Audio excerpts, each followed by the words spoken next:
All right, there we go. We good? Is he gonna do the? Okay, there we go. He's doing the fucking in and out thing. Some kombucha. Rex 121. Where's your alcohol, Steve? I got it right here. But I've come to the realization I'll be 35 this year, and that means I will have been drinking for 20 years, like on a damn near daily basis. So I have not been drinking as much because it's not time to drink anymore. Shit's happening in the world. It's time to become, I've always been a productive member of society, but it is time to be a better example and take care. Oh, it's doing it again. Motherfucker. I turned the goddamn stabilization off and be a better example to everyone around me and not be a fucking fat alcoholic. And I started this, I think 2019, December 2019. It is now 2021. So anyway, besides that, oh, everybody's here to see this. Now, don't think for a goddamn second I forgot about Brian, Mr. Slicey Dicey, or Patty's fuck ass, who had to fucking put my name in his dick sucker. But I'll get to that later. I've not got wrapped up. I've been busy with this whole Brian thing and him being, just a scumbag. And I wanted to get this video. I had this video done, and I need to get it done and released, and I want everybody to see it. So I'll deal with that later at another date. But to do what I do best, and that is do edge retention testing. Now, anybody who's watching this video, please don't fast forward the video because you'll probably get confused. Anybody who's watching this video is probably looking at the time of the video and wondering, that doesn't look long enough for one of Steve's usual cut test videos because they take a fucking hour. True, and here's why. So, we do have the edge retention test for this. Those of you who follow me on Instagram will know a couple months ago I made the comment that, look, over the last year and a half, we've all seen, whether you were like me and kind of unaware of it all, or you knew the whole time, but you definitely saw, you can't deny the fact that the big social media platforms, Twitter, Facebook, Instagram, and the one that I'm on right now, I'm going to try not to mention it because I don't know if they'll take it down or not. We saw something that is undeniable, and that's censorship. We saw censorship of information. We saw people getting taken down. We saw doctors being taken down. We saw anyone that didn't fit the narrative of the establishment. That's who these big tech companies work for, basically. They work in lockstep with the narrative. And if you speak out against that narrative, they just shut you down. They shut you down. Politically, I'm very much more of a libertarian. I'm not really one of the red or blue guys. So the libertarian in me is like, well, this is fucking bullshit. And I have my own qualms about what these big platforms mean. And I'll talk more about that later. But the libertarian in me is like, well, if this is what they're going to do and you don't like it, then don't do it. Don't use their shit, right? So if anybody, like I said, anybody saw me on Instagram on a live, I said that I'm not, even though my videos aren't monetized, and it's not really like that matters anyway. It's just some people were like, well, your videos aren't monetized. You're not giving them any money because they're not playing any ads. There's a new agreement that came out this year and they don't need your consent to put ads on your content. And even if it doesn't matter if it's monetized or not, I understand my stuff isn't monetized, but me putting content on here, even as small as my channel is me giving them content. It's me supporting YouTube. And if I don't agree with them, then why would I support them? I had this conversation when I put the video out that's called Why I Buy American and What Happens When You Buy Chinese. And in that video, even though, a third of the people were fucking dense and I had to keep explaining it over and over again in a follow-up video, I never, what I said was, this doesn't mean run out and throw away everything that you own that's Chinese, because again, if you're like me and you finally got woken up by this bullshit in the last couple, really woken up. If you're somebody like me, right, and you have a family and you're just a hardworking dude, you put your head down, you go to work, you come home and you hang out with your friends and family, right? I want people to leave me the fuck alone and let me do my own thing. So if you're like that, you might not be a politically minded person. You might not have been paying attention to this that long. Well, it definitely got shoved in our fucking faces over the last year. And now that I'm aware of it and I see it, I don't want to be a part of it anymore. So like I said, well, that's what I was almost lost my train of thought. What I said before, it's not about going out and throwing away everything you own that's Chinese. It's that when you need a new pair of shoes next time, you save your pennies and you buy some Red Wings or some Danners. When you need a new pair of jeans, instead of buying some cheap shit from Walmart, from Chinese, you go find a good pair of, denim jeans from an American-made company. When you buy, and next time you need a t-shirt, you save your pennies and you go buy some American-made t-shirt. It's just like that. You obviously, whenever you can, you buy American. Or wherever you are in the world, buy local. That's what I was saying. And when you can't buy local, you do everything in your power to not buy Chinese, right? We don't like to not give money to them, right? Especially here in the States because, well, anywhere, all across the world. The CCP is the largest growing and the biggest threat to freedom that's on the planet right now, period. And I'll get more into that in another video. So like I've done for the last year and a half, every time I need something, it's small steps. And I've emphasized this over and over again. It's not about a big jump. Everybody feels like everything has to be a giant jump. The reason most people don't invest in the stock market because they think you need $10,000 to get in. Because they don't, there's all these, they don't want to buy $5 of, buy a small stock or get on one of these investing platforms and buy $5 of a stock. They just want to go in with 10 grand. They never do it. It's all about small steps, man. And life is about taking that first step.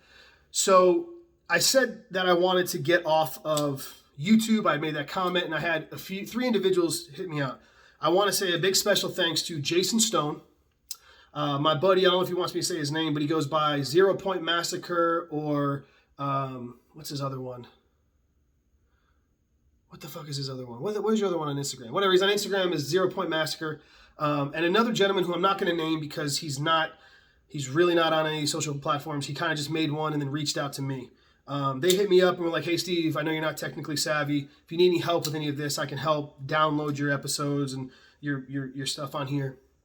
They did that for me. Jason even mailed it to me twice after the first one got sent back to him. And then I also want to give a very special, you know who you are, sir. He's a former Marine and he reached out to me and offered the same help. And I said, sure. And then didn't think much of it. And then I woke up about a month and a half ago to a message from on Instagram that was like, hey, I took the liberty of moving all of your stuff. I took it, moved it all over there, titles, thumbnails, everything. Only thing that doesn't come are the comments. I've started your profile. I've monetized all the videos. There's an email. I have a secure email for you. Here it is. All you got to do is change the password and I won't be able to get in it. I went and I was like, holy shit. Obviously, this gentleman still has the access to the channel. He has access to the channel, access to the email because I'm going to lean on him if I need any technical advice. Anything goes wrong because I'm not technically savvy. I'm not good with these things. So huge shout out to you, sir. Thank you very, very much. I hope you know how much that means to me. I took it as when he did that, I took it as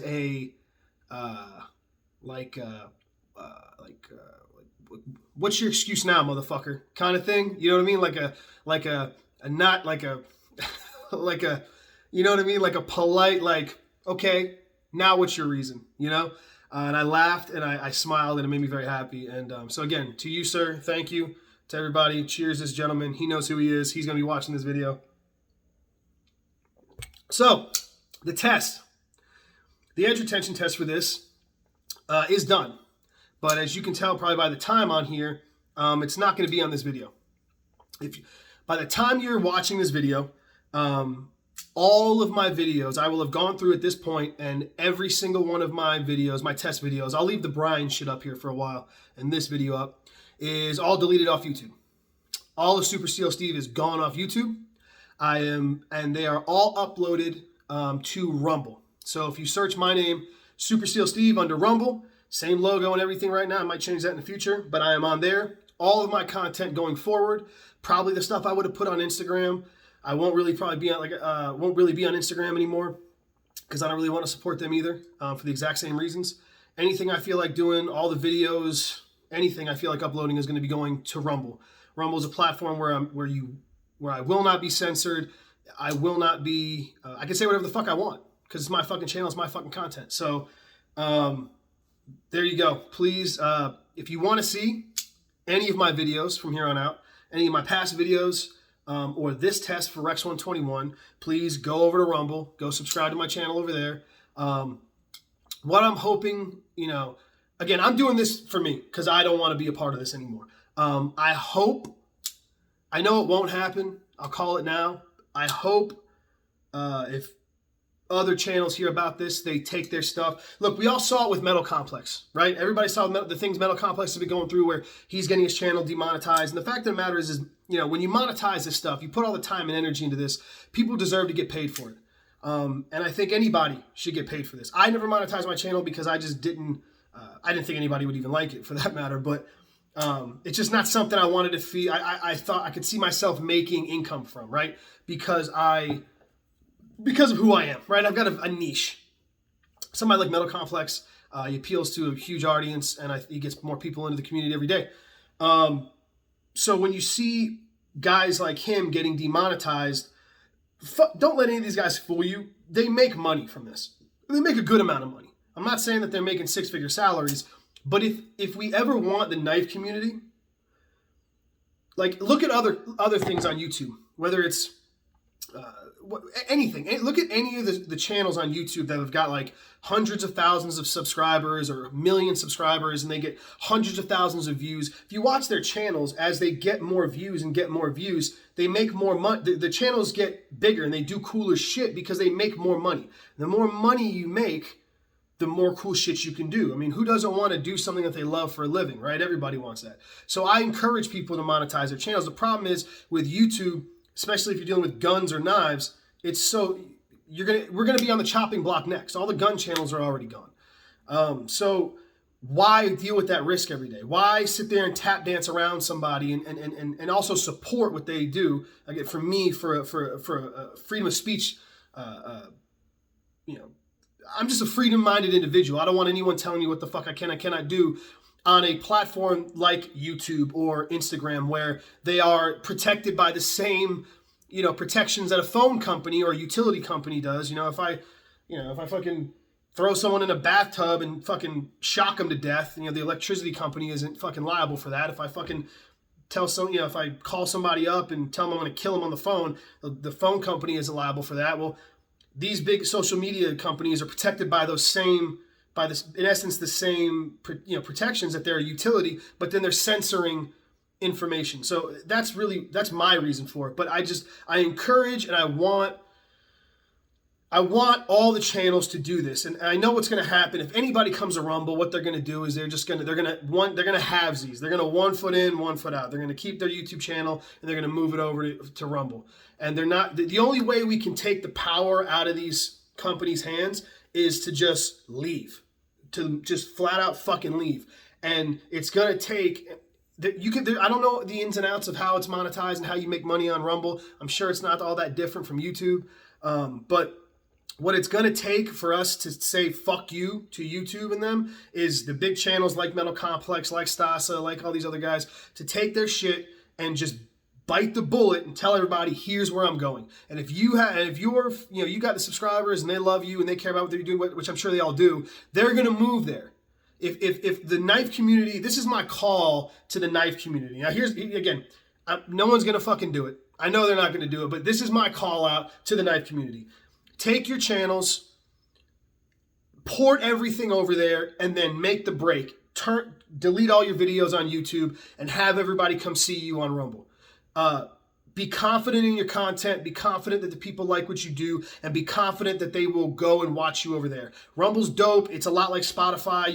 You can play videos and then turn the fucking phone off and it'll still play in the background. You can put it up on the TV, all that kind of cool shit that you can't do on YouTube.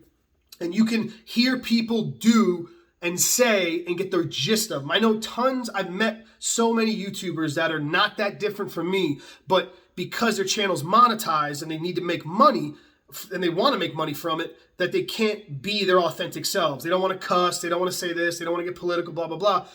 Wouldn't you like to see that side of the reviewers? Wouldn't you like to see that side of these guys and understand who they really are, and then have real conversations with them about everything, not just being PC because they'll demonetize your shit? You can do that over on fucking Rumble. So this is my call to the community. I want everyone, I know they won't, but I hope they do. I hope they fucking say fuck yeah, and they fucking pack their shit up and they take all that good content, they take all that amazing shit that they've been doing for however many years they've been doing it, and they move it on over there, and they say, fuck you, I'm going to go to a place that respects my creative rights and respects my freedom of speech, and I can be myself and say whatever the fuck I want. So there you go. To the YouTube community, I hope you, to the knife community is really what it is. I hope you guys make the break, you make the switch, and you head on over to Rumble. So if you want to see the video of Rex 121 and all my videos, my past, current, and future videos, they will only be on Rumble. That's it, period. So, cheers to everybody. I hope to see y'all over on Rumble. Yeah, hope to see y'all over there, man. Hope y'all have a great night.